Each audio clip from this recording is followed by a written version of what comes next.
sebelumnya gitu ya, tentang induksi magnetik dan remanen magnetik gitu. Kalau remanen magnetik itu apa? Apa Bu? Remanen maksudnya apa? Nggak tahu. Dijawab kan? Apa yang maksud dengan remanen? Saya tanya deh. Remanen. Biar ini. Remanen. Johan dipanggil. Remanen adalah remanen.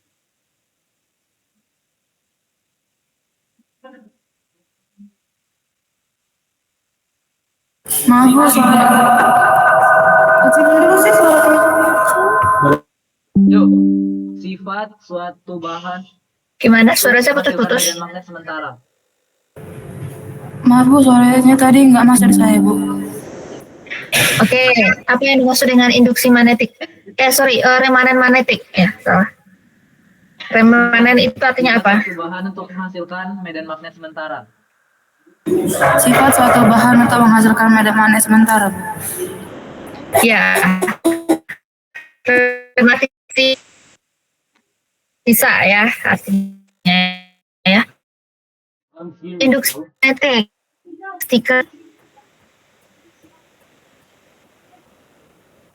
Stika.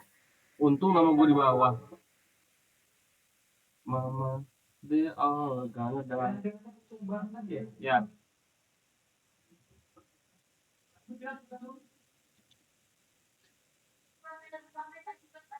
Ini nggak online ya?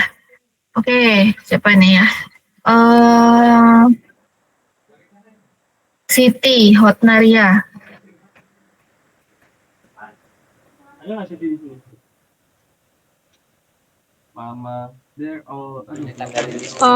Maaf Bu, pertanyaannya boleh diulang nggak Bu?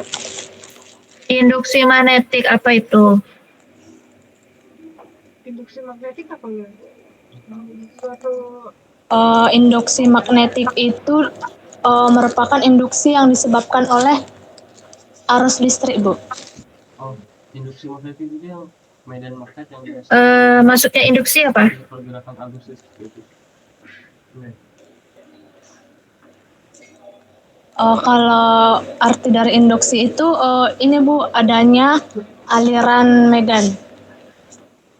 Adanya aliran medan listrik Bu. Aliran, gitu ya? Iya Bu. Oke, lanjutkan ya. Nah, kemudian di dalam magnetisasi ini, yang diinduksikan itu merupakan fungsi dari kerentanan material magnetik dan besaran serta arah medan magnetik ya. Jadi ini ya yang diinduksikan itu ada 3 ya, fungsi kerentanan material magnetik itu sendiri, kemudian besaran serta arah medan magnetik. Kemudian remanen magnetik ini itu mencerminkan sejarah magnetik yang menginduksi material magnet gitu. Ini ada kata sejarah ya gitu. Jadi sebenarnya di dalam magnetik itu kita juga bisa mengetahui umur itunya sih ya, umur batuannya gitu ya. Sejarahnya itu bagaimana ya gitu terkaitnya gitu. Ilmu yang mempelajarinya itu ada namanya paleomagnetik gitu ya. Jadi semacam paleo itu kan artinya purba gitu ya. Magnetik gitu ya. Jadi kejadian magnetik masa lalu gitu ya, dari batuan tersebut gitu. Itu ada materialnya juga gitu ya gitu, tapi ini materialnya untuk yang tingkat lanjut gitu. Kemudian dalam prakteknya itu magnetisasi ini tidak berperan sebagai pengendali anomali medan magnet, melainkan kontras magnetisasi antara sumber anomali dengan lapisan terdapatnya sumber anomali gitu ya. Jadi di sini magnetisasi tidak terlalu berperan gitu ya dalam eksplorasi magnetik gitu ya. Tapi yang lebih berperan di sini itu adalah kontras magnetisasinya gitu ya. Anomalinya gitu ya yang akan dilihat di sini gitu. Nah, untuk kontras magnetisasi sumber anomali ini dikatakan positif jika magnetisasi benda anomalinya itu lebih besar dari magnetisasi batuan di sekitar benda sumber anomali, gitu ya. Jadi kalau misalkan nilainya itu positif, gitu ya, itu tinggi, gitu ya. Berarti nilai magnetisasinya, gitu ya. Artinya di sini nilai magnetisasi dari benda anomali itu juga lebih besar, ya, dari magnetisasi batuan sekitar benda anomali. Nah, sebaliknya kalau dikatakan negatif, berarti nilai magnetisasi benda anomali itu lebih kecil, gitu ya. Bukan negatif gitunya ya, nilai magnetisasinya, tapi di sini lebih kecil dari magnetisasi batuan di sekitar benda sumber anomali, gitu. Kemudian material yang terinduksi magnetik dan material dengan remanen magnetik ini sulit diperkirakan melalui inspeksi visual atau deskripsi batuan karena magnetisasi ini dikontrol oleh thermal, kimia, dan material magnetik ya. Jadi kalau seandainya ini ada sampai batuan gitu ya, kita sulit ya menginterpretasikan di sini dia mengandung magnetik atau enggak gitu ya, karena di sini magnetisasi itu dikontrol oleh beberapa hal gitu ya. Ada itu temperatur gitu ya, kimia, dan material organik gitu ya. Kenapa itu temperatur berpengaruh gitu ya? Karena kita tahu sendiri ya bahwa terbentuknya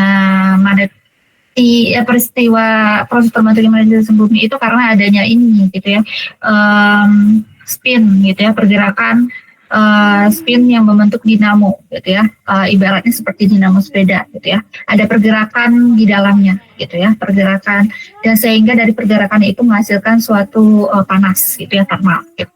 Kimia gitu ya, karena di magnetik ini gitu ya,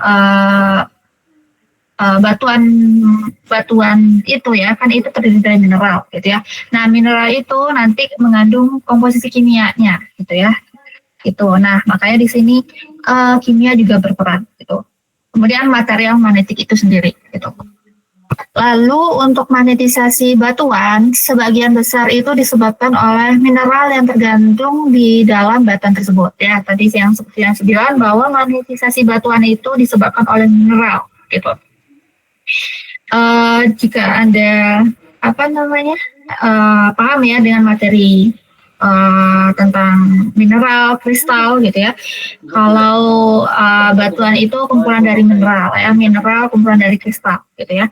Nah, di mineral itu sendiri gitu ya, nanti itu kan ada komposisi kimianya gitu ya. Dan di dalam mineral itu nanti kita bisa tahu.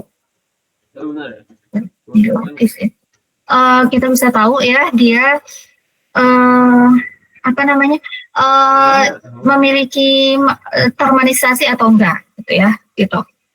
Makanya sekarang ini kalau studi magnetik ini selalu diintegrasikan dengan itu ya, metode geokimia gitu ya, karena lebih nyambung gitu ya untuk mengintegrasikannya gitu. Kemudian untuk pengukuran remanen magnetik itu biasanya digunakan untuk mengetahui fenomena magnetik yang terjadi pada batuan gitu ya. Biasanya di sini dilakukan pada studi paleomagnetik gitu ya. Seperti yang saya bilang sebelumnya gitu ya, bahwa paleomagnetik itu adalah ilmu ya yang mempelajari medan magnet bumi yang terekam dalam batuan gitu. Dan rekaman medan magnet ini nantinya akan memberikan informasi tentang sifat medan magnet di masa lalu, gitu. Masa purbanya, gitu ya. Termasuk di sini berbicara tentang lempeng tektonik, gitu. Makanya kayaknya kalau materi awal-awal dari geofisika itu kan ada tentang terbentuknya bumi, gitu kan. Kemudian tektonik gitu ya, segala macam. Nah itu selalu ya kadang-kadang dikaitkan dengan paleomagnetik gitu.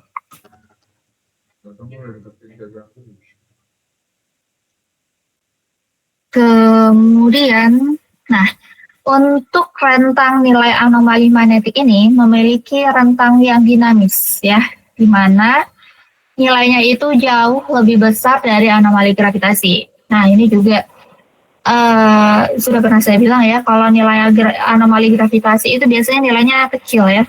Kan Anda sudah pernah melakukan pengolahan data gitu ya, dan interpretasi gaya berat juga ya dan magnetik.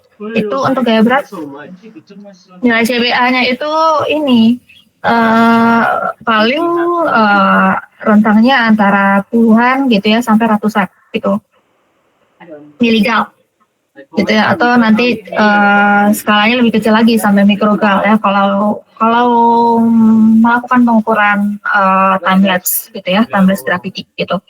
Tapi kalau magnetik itu nilainya itu besar gitu ya, yang diukur di lapangan gitu. Itu bisa puluhan ribu gitu ya, nanotesla gitu ya. Nah, itu ya untuk perbandingan antara nilai anomali magnetik dan gravitasi gitu. Kemudian menurut penelitian Pilkington dan